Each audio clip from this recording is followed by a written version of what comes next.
Okay, welcome back to my kitchen. Today I am prepping some focaccia for dinner. We're gonna be having burgers, and when I don't feel like actually shaping buns, I just do focaccia. It works for hot dogs, it works for really anything that you need buns for. And the recipe I'm using, it's a sourdough focaccia recipe, but I really wanna give you a new way to think about sourdough because this changed everything for me. I listened to Lisa from Farmhouse on Boone, and she was doing sourdough before it was cool, basically. So she says she just thinks of it as yeast, and it's interchangeable in recipes with yeast. So you can take a regular yeast bread recipe or a bread machine recipe or something like that, put sourdough in it instead, and then of course let it rise for longer. So I'm actually doing the reverse today. I need focaccia ready for dinner quickly. So this is a sourdough recipe. I put starter in here anyways because I don't know, will we get the health benefits of it? Maybe not, but I just needed to feed my starter anyways, so I put some in there anyways.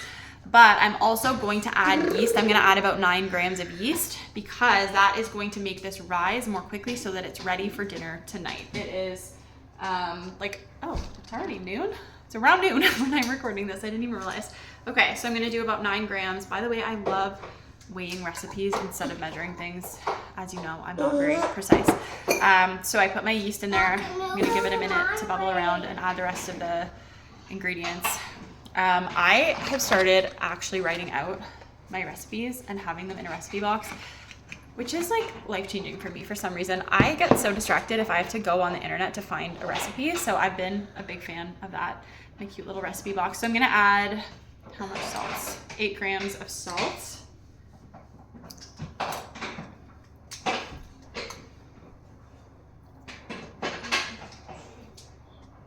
And then I'm also gonna add a little bit of oil, 60 grams. And if you don't like making things from scratch or it feels too tedious, Pampered Chef does have a lot of these bread mixes. They have one that is a rosemary focaccia one, and it's about $12 for a pack of this, and then it will be kind of the same thing. You just mix it up, and then I don't even know if you have to let it rise, actually. I think that one works fairly instantly.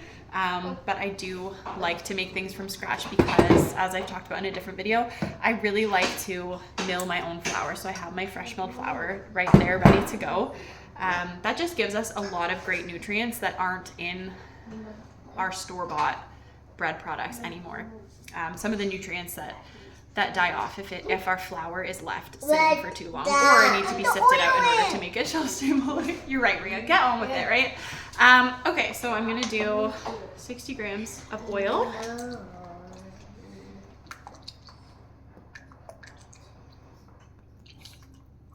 Rhea's gonna help me mix it, so she's very eager for me to get on with it. Okay, I did water, I did starter, I did honey before I started recording, oil, salt. Now I just need to do flour. So like I said, I have my fresh milled flour here. I like to do usually half and half so that we're getting the great nutrients, but I find white flour does give it a bit more lift and it's fluffier and my kids like it more. So I'm gonna do half and half. So usually I weigh my wheat kernels and then mill just what I need. So this ended up being almost 280 grams of fresh milled flour, and I need 560 total.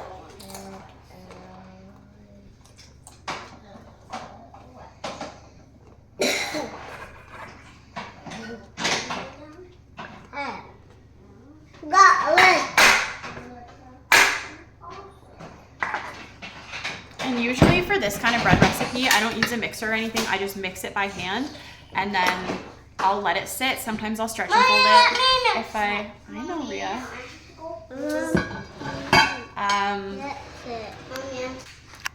But I find that easier sometimes than pulling out my mixer. I prefer to just do stretch and fold. Okay, and another thing about sourdough starter, again, I learned this from Lisa from Farmhouse on Boone.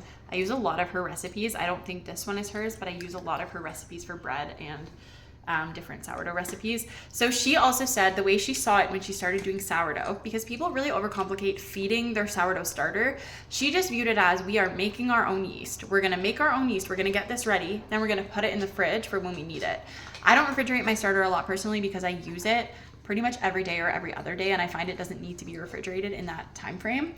But basically she saw it as, we're gonna feed this, we're gonna let it bubble up and get ready, and then you can put it in the fridge and basically use it straight out of the fridge. So I know people like to make it very complicated with your sourdough starter and it needing to be, you know, the right, I don't know, stage or whatever. Honestly, I never think about what stage my sourdough starter is at. I just bake with it regardless of what stage it's at. And I find if it's been fed within the last day or two, usually it will rise my bread. Is it always perfect? Is it always the most beautiful? No, but it always creates a delicious loaf that serves our family. And yeah, if I go a long time, if I go like 3 days, maybe my bread won't rise as much, but I'm okay with that. And I would rather, you know, bake some imperfect loaves. And I find every time I do, I learn more and more and more. So if you are someone who's been wanting to start sourdough and it's been feeling really intimidating, I just wanted to share that with you because I don't think it should be this complicated thing. Now it got so way too hard. You're doing a great job, Ria. Can I show them? Good work. And we're just stirring it with nothing fancy, just a regular fork here. So we got it all mixed up. I'm gonna cover this, and then like I said, if I remember, I'll give it a couple stretch and folds. If I forget, then I won't. That is all for